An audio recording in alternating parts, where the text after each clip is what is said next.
नमस्कार, मैं हूं आदित्य शेखर और आप देख रहे हैं द न्यूज़ टाइम। आज हम बात करने जा रहे हैं शिल्पारामम के बारे में।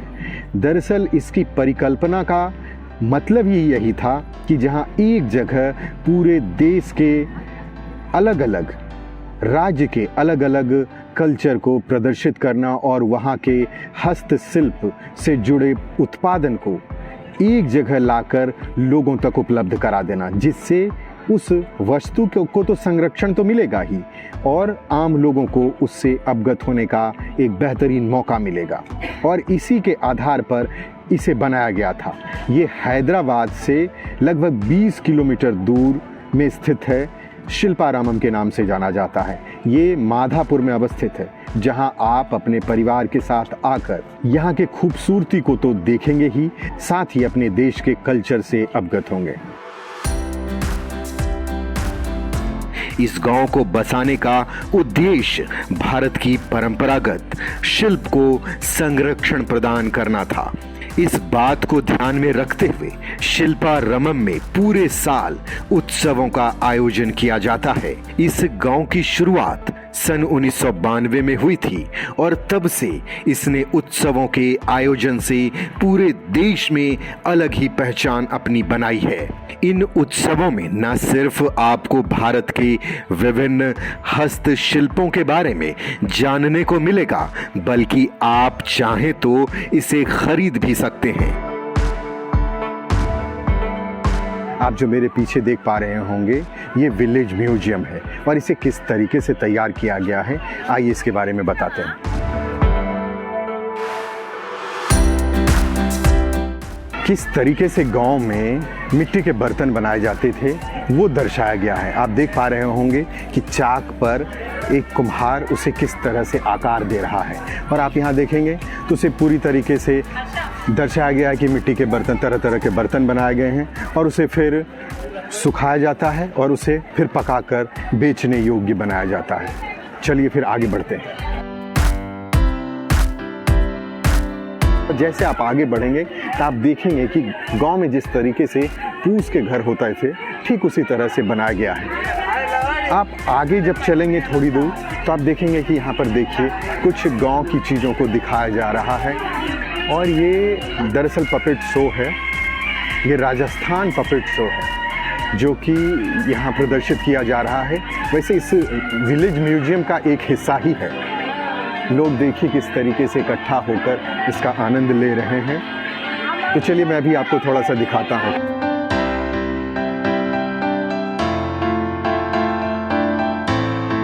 अब इस तरफ आ जाते हैं और यहाँ पर खेतों में काम आने वाले औजार को किस तरीके से बनाया जाता है वो दर्शाया गया है। आप देख रहे होंगे कि भट्ठी है और उसमें आग प्रज्वलित हो रहा है और उसे लोहे को उसमें पहले डाला जाता है और उसे गर्म किया जाता है और उसके बाद फिर हथौड़े से उसे आकार देकर उसे खेतों को जोतने के लिए जो हल में सामान लगता है उसको तैयार किया जाता है। फसल को काटने के लिए जिस औजार का इस्तेमाल होता है उसे बनाया जाता है। लकड़ी को काटने का हो या और ज़रूरी जो भी कार्य को करने के लिए जिन औजार की ज़रूरत होती है उसे यहाँ पर तैयार किया जाता है और इसे ही दर्शाया गया है।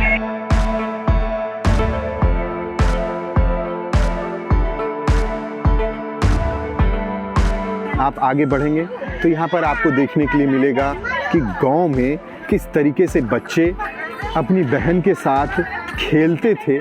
चारपाई है जिस पर 2 बच्चे हैं, एक बच्ची बैठी हुई है और एक उसका भाई है और देखिए घर के जो बुजुर्ग हैं वो हैं और यहाँ पर देखिए ये महिला है कुछ काम कर रही है। घर में किस तरीके से तुलसी की पूजा की जाती थी वो भी दर्शाया गया है और ये हमारे जीवन का एक बहुत बड़ा हिस्सा रहा है।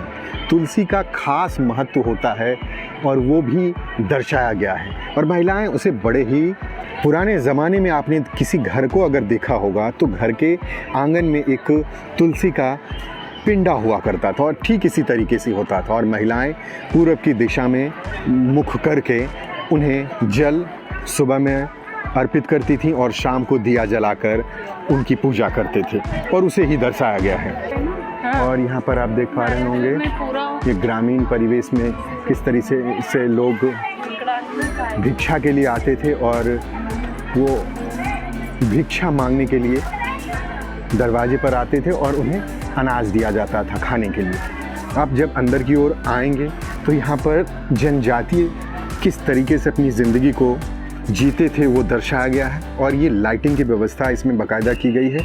वैसे यहाँ पर परंपरागत तरीके पर लोग जो सामान बनाते थे, और वो बांस से जुड़ा हुआ हो या मिट्टी के बर्तन से जुड़ा हुआ हो, या अपनी सुरक्षा के लिए तीर कमान बनाने की बात हो, या आप बीन देखिए, इधर बीन को किस तरीके से बनाया जाता था। वैसे अक्सर आपने देखा होगा कि सांप को पकड़ने के लिए या काबू में करने के लिए बीन बजाया जाता था, और वही दिखाया गया है। और देखिए घर के काम को करने के लिए रस्सी किस तरीके से तैयार की जाती है वो भी दिखाया गया है।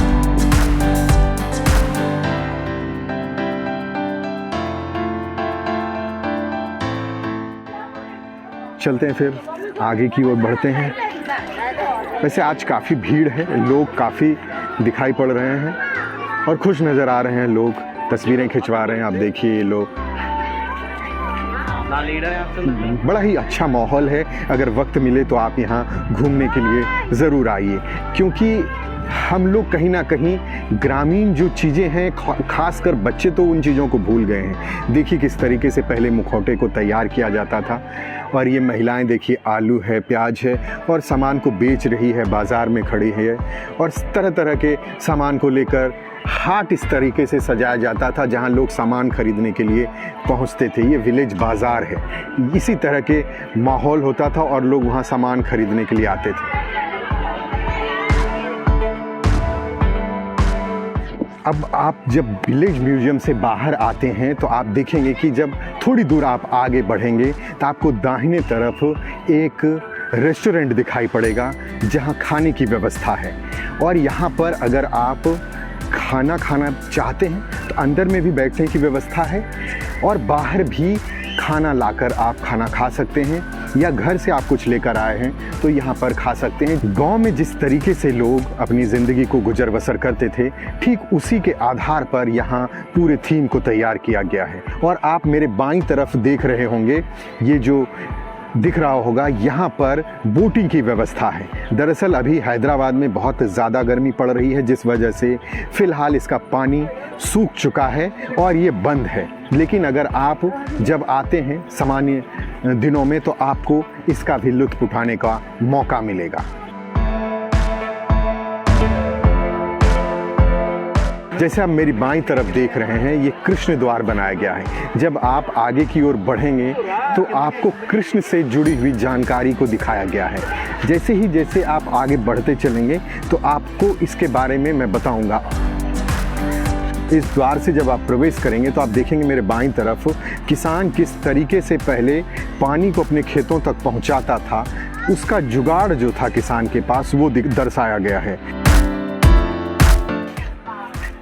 आप जब आगे की ओर बढ़ेंगे तो देखेंगे कि कृष्ण किस तरीके से कदम के पेड़ पर बांसुरी बजा रहे हैं, और उनके आसपास उसी पेड़ पर लड़कियों, गोपियों का कपड़ा वस्त्र पड़ा हुआ है। दरअसल वो अक्सर गोपियों के वस्त्र को चुराते थे और उसे अपने पास छुपा कर रख लेते थे, और गोपियाँ उनसे गुहार लगा रही हैं कि मुझे वस्त्र दे दो।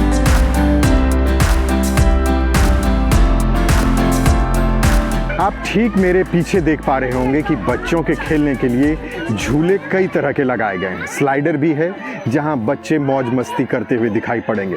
तो चलिए पहले दिखाते हैं आपको कि किस तरह से बच्चे वहां पर मस्ती कर रहे हैं।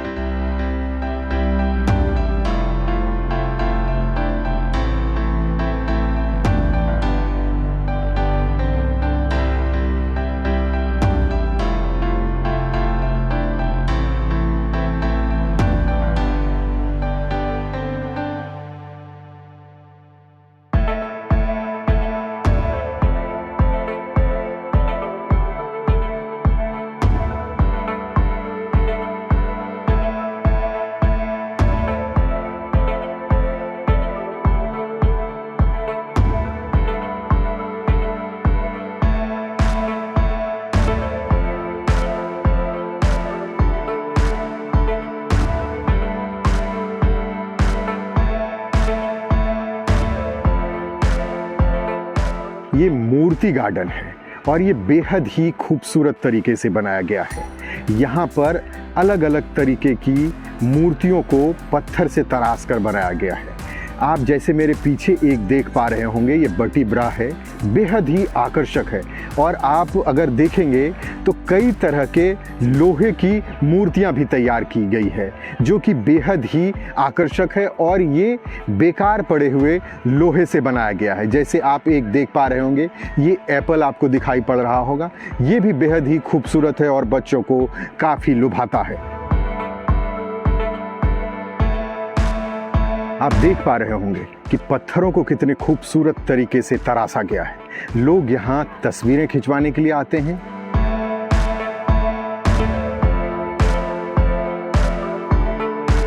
मूर्ति उद्यान के ठीक बाईं तरफ बुद्ध की प्रतिमा लगाई गई है। जब आप इसके नज़दीक जाएंगे तो ये बेहद ही आकर्षक आपको दिखाई पड़ेगा। तो चलिए मैं आपको पहले पास से इस तस्वीर को दिखाता हूँ। आप देख पा रहे होंगे कि बुद्ध की प्रतिमा कितनी खूबसूरत दिखाई पड़ रही है। बुद्ध पूर्ण रूप से ध्यान में बैठे हुए हैं।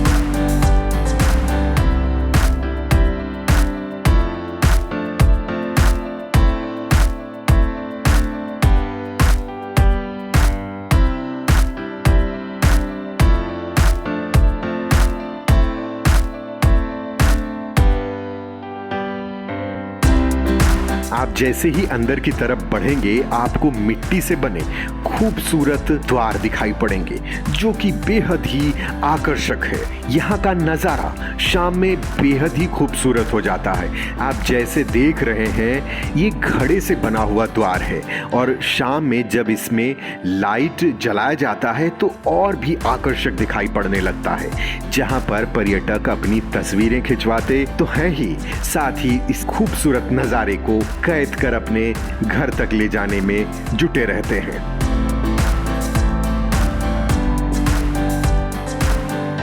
यहाँ से थोड़ी दूर जब आप चलेंगे तो एक छोटा सा बेहद ही खूबसूरत ऑडिटोरियम दिखाई पड़ेगा जहाँ पर अलग अलग राज्यों से लोग आकर अपनी लोक संस्कृति का प्रस्तुति करते हैं। तो चलिए चलते हैं और इसका आनंद लेते हैं।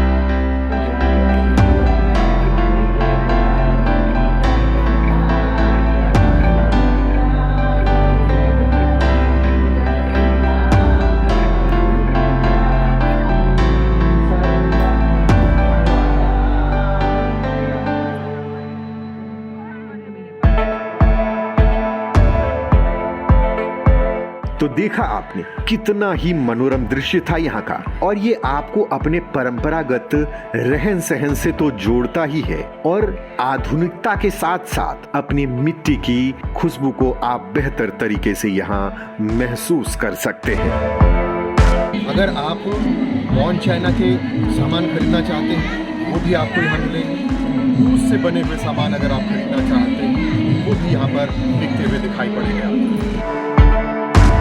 तो आप देख पा रहे होंगे अपनी बाईं तरफ यहाँ पर ढेर सारे जरी किए हुए कपड़े आप खरीद सकते हैं और अलग अलग प्रदेश से जुड़े वहाँ के वस्तु को खरीद सकते हैं।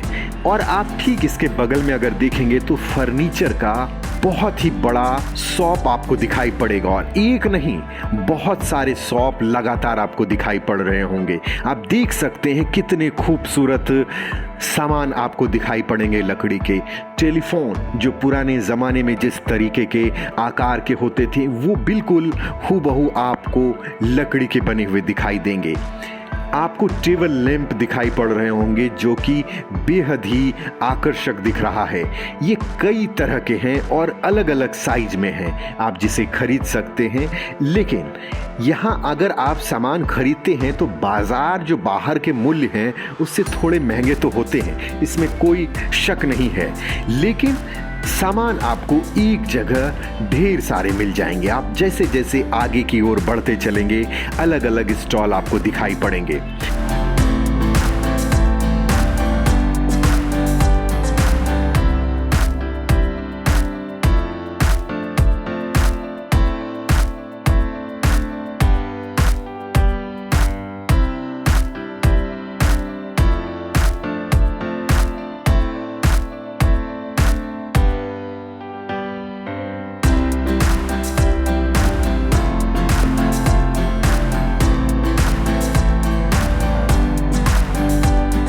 एक जानकारी और आपको दे दूं, अगर आप यहाँ के गार्डन का फूल तोड़ते हुए पकड़े गए तो आपको 500 रुपये का जुर्माना हो सकता है, तो इस बात का ध्यान रखिएगा।